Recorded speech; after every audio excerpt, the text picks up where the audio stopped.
భరద్వాజ గారు ఈరోజు 'సుహాస్' అవును. సినిమా రిలీజ్ అయింది. 'ఓబామా అయ్యో రామ' ఎలా ఉంది చూసారు కదా ఇప్పుడే? హ్మ్.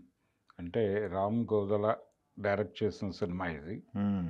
చాలా ఎక్స్‌పెక్టేషన్స్ ఉన్నాయి. అంటే చిన్న సినిమాలకి పెద్ద దిక్కుగా మారుతున్నాడు ఇప్పుడు సుహాస్ హ్మ్. నెమ్మదిగా. ఈ ప్రాసెస్‌లో అసలు థియేటరే క్రైసిస్‌లో ఉన్నటువంటి టైం ఇది. హ్మ్. ఈ టైంలో ఆడియన్స్ థియేటర్లకు వస్తారు అనేటువంటి నమ్మకాన్ని దాదాపుగా కోల్పోతున్నటువంటి దశ ఇది. హ్మ్. కాబట్టి ఎలా ఆడియన్స్‌ని ఎంగేజ్ చేయాలి? మనకున్న మార్గాలు ఏమిటి? హ్మ్. అనేది ఆలోచించి ఆ ప్రకారం స్కీమ్ చేస్తున్నారు సినిమాలని. హ్మ్. ఆ ధోరణి కనిపించింది ఈ సినిమాలో. అంటే ఓకే. చెప్పుకోవటానికి పెద్దగా పాయింట్ లేదు గానీ, కూర్చున్నటువంటి ఆడియన్స్‌ని ఎంగేజ్ చేయాలి అని ప్రతి సీన్‌ని జాగ్రత్తగా వర్కౌట్ చేసుకున్నారు. ఓకే. అలాగే కొంచెం సర్ప్రైజింగ్‌గా ఉండాలి. స్క్రీన్ ప్లేలో కొంచెం సర్ప్రైజింగ్‌గా ఆడియన్స్ ఫీల్ అవ్వాలి అని కొంత ఆ తరహా జాగ్రత్తలు తీసుకున్నారు. హ్మ్. అలాగే కొన్ని ఆడియన్స్‌కి రాంగ్ లీడ్స్ ఇచ్చి హ్మ్. వాళ్ళని అటు డైవర్ట్ చేసి, లేదు మేము ఇలా చెప్పదలుచుకోవట్లేదు కథ అని చివరిలో చెప్పడం. హ్మ్. ఇలాంటివి ఆ సినిమాని కొంతమేరకు అంటే థియేటర్‌లో కూర్చున్నటువంటి ఆడియన్స్ బయటకొచ్చిన తర్వాత హ్మ్. సినిమా బాలేదు అని చెప్పే అవకాశం లేకుండా చేయగలిగాడు. హ్మ్. ఆ మేరకు సినిమాని ఎంగేజ్ చేయగలిగాడు హ్మ్. ఆడియన్స్‌ని. కాబట్టి ఒక మోస్తరు సినిమా అని చెప్పొచ్చు దీన్ని. ఓకే.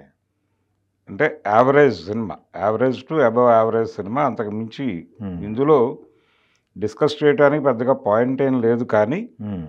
ఒక పాయింట్ ఉన్నటువంటి అనుమానం కూడా క్రియేట్ చేయగలిగాడు. హుహు. ఏదో చెప్పబోతున్నాడు అని. కానీ ఏమీ లేదు దీనిలో. అంటే హ్మ్. పేరెంటింగ్ సిస్టము దీని మీద అంటే పిల్లల్ని తండ్రులు సరిగా పట్టించుకోకపోవడం ఇలాంటి అంశాలు కొన్నున్నాయి. హ్మ్. కొన్ని తడిమాడు. ఒక గుడ్ పేరెంటింగు, ఒక బ్యాడ్ పేరెంటింగు మధ్య కంపారిజను ఓకే. ఇలాంటివి ఉన్నాయి గానీ, వాటి మీద సీరియస్‌గా డిస్కషన్‌లోకి వెళ్ళల. హ్మ్. జస్ట్ అట్లా హింట్లు ఇచ్చుకుంటూ వెళ్ళాడు. ఓకే. అలా ప్రతి సన్నివేశాన్ని ఆడియన్స్ ఏదో ఉంది నెక్స్ట్ అని ఊహించేలాగా తీర్చిదిద్దుకుంటూ వెళ్ళాడు. ఓకే. మూల కథ అంటే మూలం అంటే లైను చిన్న లైనైనా ఇది అయ్యో రామ బామ అని టైటిల్ పెట్టిన దానికి జస్టిఫికేషన్ చేసాడా? జస్టిఫై చేశాడు. అంటే ఇద్దరి మధ్య కెమిస్ట్రీ ఎలా ఉంది? హీరోయిన్, హీరో అని. హీరో, హీరోయిన్ మధ్య కెమిస్ట్రీ చాలా బాగా వర్కౌట్ అయింది. హ్మ్. కారణం సుహాస్ కంటే కూడా హ్మ్. అంటే సుహాస్ తనదైన పద్ధతిలో ఆ క్యారెక్టర్ చేసుకుంటూ వెళ్ళిపోయాడు. హ్మ్. కానీ నిజంగా ఈ సినిమాకు సంబంధించి నటనా పరంగా మాట్లాడుకోవాల్సొస్తే హ్మ్. ఆ హీరోయిన్ క్యారెక్టర్ చేసినటువంటి ఆ భామ రోల్ చేసినటువంటి అమ్మాయి మాళవిక, హ్మ్. మాళవిక మనోజ్. హ్మ్. ఆ అమ్మాయి చాలా మంచి పెర్ఫార్మెన్స్ ఇచ్చింది. తను తొలి పరిచయం అని చెప్పారు టైటిల్స్‌లో. హ్మ్. కానీ అలా కనిపించలేదు. ఓకే. ఓకే. అంటే క్యారెక్టర్‌లో చాలా ట్విస్టులున్నాయి. వాటిని అర్థం చేసుకొని నటించింది ఆ హ్మ్. అమ్మాయి. హ్మ్. పెర్ఫార్మెన్సు బావుంది. తన స్క్రీన్ ప్రెజెన్స్ కూడా బావుంది. హుహు. అలా ప్రతి సీన్‌లోనూ చాలా అంటే ఎనర్జిటిక్‌గా ఉంది. ఇది సినిమాని కొంతవరకు నిలబెట్టడానికి అంటే ఆడియన్స్ ప్రో సినిమా ఉండటానికి కారణం తనయింది. హుహు. మాళవిక మనోజ్. హుహు. కాబట్టి ఆ అమ్మాయికి మంచి మార్కులు పడ్డాయి ఈ సినిమాలో. తర్వాత పొజిషన్‌లోనే సుహాస్ నిలబడతాడు. హుహు. అంటే హీరోయిన్ క్యారెక్టర్ మీద కూడా బాగా దృష్టి పెట్టారు. క్యారెక్టర్ డిజైనింగ్‌లోనే కొంత జాగ్రత్తలు తీసుకున్నారు. హ్మ్. వాళ్ళు స్క్రీన్ ప్లేలో చాలా కీలకం హీరోయిన్ పాత్ర అనుకున్న తర్వాత, ఆ పాత్ర గనక మిస్‌ఫైర్ అయింటే అంటే నటి పరంగా గనక మిస్‌ఫైర్ అయితే సినిమా పోయేది. హ్మ్. అందుకని ఆ క్యారెక్టర్‌కి ఉన్నటువంటి బరువు మొత్తం తను హ్యాండిల్ చేసింది. ఓకే. అందుకని తనకి మొదటి మార్క్ వేయాలి. హ్మ్. నటనా పరంగా చూస్తే మాళవిక మనోజ్ తర్వాత సుహాస్. హ్మ్.